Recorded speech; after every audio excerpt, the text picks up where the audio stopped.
국민과 의료인 모두가 원하는 최선의 진료 환경을 조성하기 위해서는 국민 건강과 떼려야 뗄 수 없는 관계인 국가의 보건의료 정책이 다른 어떤 정책보다 신중하고 합리적으로 수립되고 시행되어야 할 것입니다.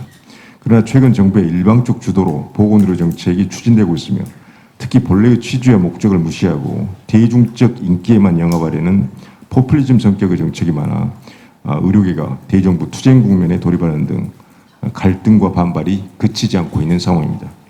이와 함께 국민 건강을 최우선으로 하는 합리적인 보건의료 정책을 정치권에 선제적으로 제안해서 올바른 보건의료 정책을 수립하는 데 전문가 의견이 적극 반영될 수 있는 기반을 마련할 계획입니다. 아무쪼록 오늘 주제 발표와 토의를 통해서 과연 보건의료 정책 수립 과정에서 보건의료 전문가의 역할 그리고 전문가 의견이 효율적으로 반영될 수 있는 방안, 아울러 효율적인 개선 방안에 대한 모색이 이루어지기를 바랍니다. 감사합니다. 저는 무시당하고 경시당하고 이런 게 우리 대한민국의 보건의료 정책 전문가의 대한민국 보건의료 정책에서의 현실이다 이렇게 생각합니다. 보건의료인들의 역량, 힘을 사회적으로 키워야 된다. 그리고 전문가가 존중받는 그런 사회 여건을 조성해야 된다. 누가 하냐? 보건의료 우리 대한의사협회가 앞장을 서서 하지 않으면 안 되는 그런 과제라고 생각합니다.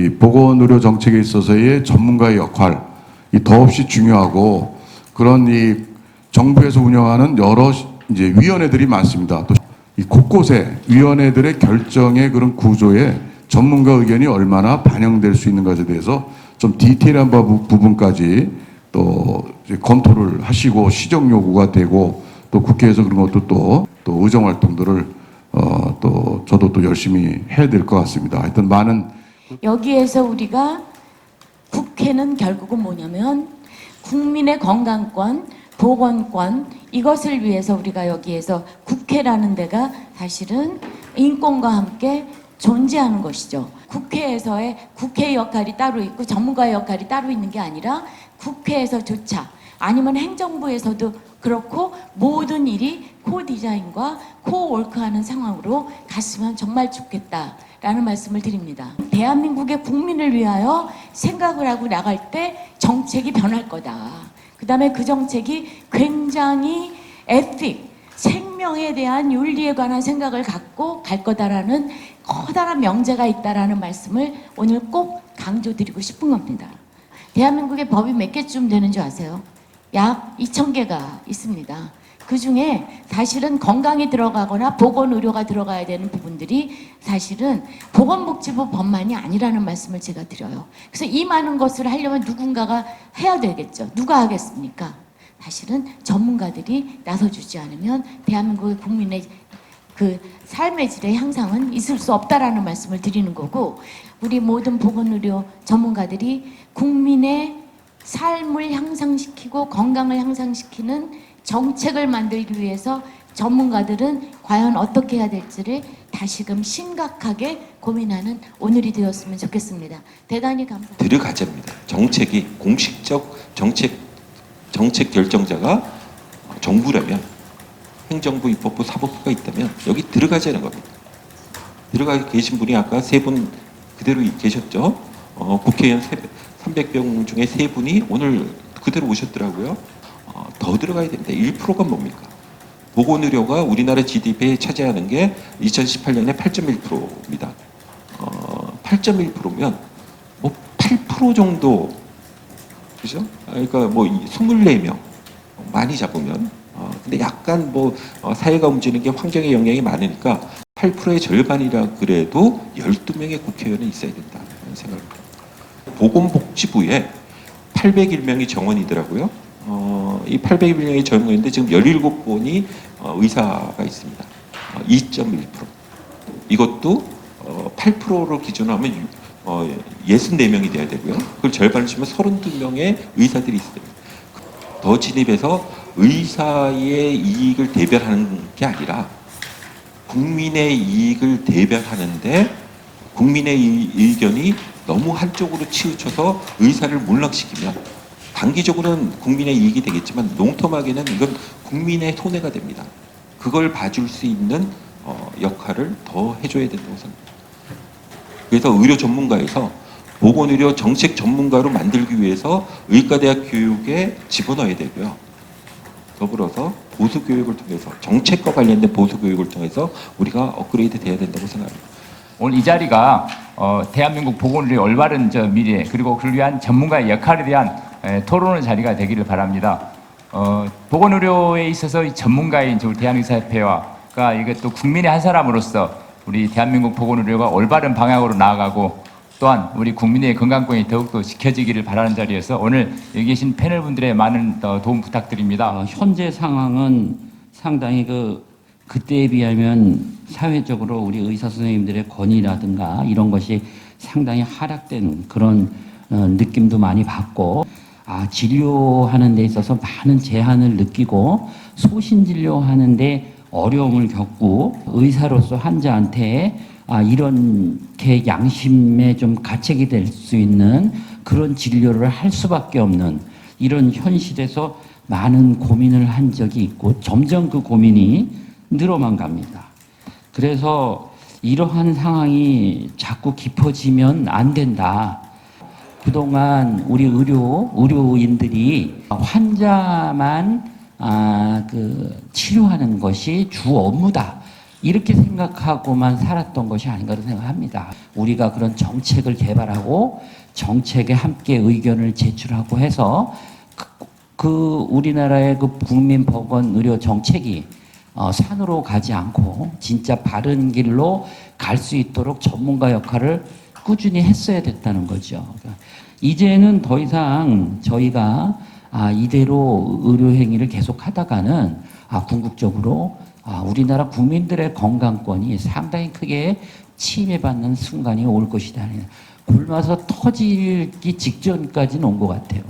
저희가 더 열심히 공부해서 우리 의사들이 정치와 정책에 심도 있게 참여할 수 있는 어떤 기반을 마련하는데 대한의사협회가 아주 적극적으로 참여를 하고 정책 제안도 해야 되는 단체로 거듭났으면 좋겠다. 그리고 거듭나도록 노력하겠다. 이런 말씀 드리고 저는 보건의료와 사회복지가 전혀 다른 분야임에도 불구하고 보건복지부란 이름으로 통합시켜 놓음으로써 일어난 일이라고 생각합니다. 보건의료 분야를 복지 분야와 함께 묶어서 한 부처로 운영하는 것은 어찌 보면 저는 넌센스라고 봅니다. 보건복지부의 임무나 비전이 사회복지 위주로 짜여져 있고 국민의 건강과 생명을 적극적이고도 치열하게 지키겠다는 의지가 결여되어 있습니다. 저는 보건의료 정책이 제대로 되려면 정부 부처를 조직할 때부터 대통령이 보건의료의 중요성을 감안해서 독자적인 부처로 조직되어야 하고 여기에 수장을 보건의료인을 임명해야 한다고 생각합니다. 그래야만 제대로 된 정책과 비전으로 국민의 건강과 생명을 지키는 믿음직한 부처가 될 수 있다고 봅니다. 의사가 의료 전문가뿐만 아니라 의료 정책의 전문가로서 더 이바지할 가능성이 있다라고 본 거는 직업적 전문성으로 인해서 보건의료에 관한 한 그래도 일반인보다는 더 많은 지식과 정보를 가지고 있지 않겠나 이렇게 생각을 했고 의료 서비스 공급자이기도 하지만 의사는 또 한면으로 보면 의료 서비스의 수요자이기도 하잖아요. 그래서 이중적인 지위가 있다. 그리고 실제 시행되는 정책에 직접 영향을 받는 자, 시행자죠. 그러니까 집행을 하면 그거를 실제 시행하는 직접 행위자이고 어떤 규제 제재에서는 규제나 제재를 받는 수범자이기도 하죠. 그렇기 때문에 보건의료 정책에 관해서 전문가냐 이걸 떠나서 일단 이해관계인에 들어가게 되는 거죠. 의사라는 그런 신분 자체가. 만약에 의사가 보건의료에 관한 학식과 경험이 풍부하다면은 이 내부 관여자로서의 현실감과 외부 전문가로서의 객관성을 유지할 수 있는 이점이 있을 것이다라고 추정이 됩니다. 제가 그렇게 추정을 하고 있습니다. 의료인이라는 집단과 환자, 국민이라는 집단 사이에 이게 서로 같이 상생하고 서로가 같은 편으로 정부나 입법부를 상대로 우리나라 보건의료가 가야 할 방향에 대해서 서로 같이 투쟁하고 같이 가야 될 텐데 지금 현실에서는 그렇지 않다고 보여집니다. 가장 먼저 의사협회 혹은 의료인이 생각해야 될 점으로는 국민을 생각하고 국민의 의견을 어떻게 들을 것인가, 그리고 국민으로부터 신뢰를 어떻게 받을 것인가, 그리고 그들과 어떻게 같이 갈 것인가에 대한 고민이 조금 더 적극적으로 기본적으로 이루어져야 될 것이라고 보여집니다.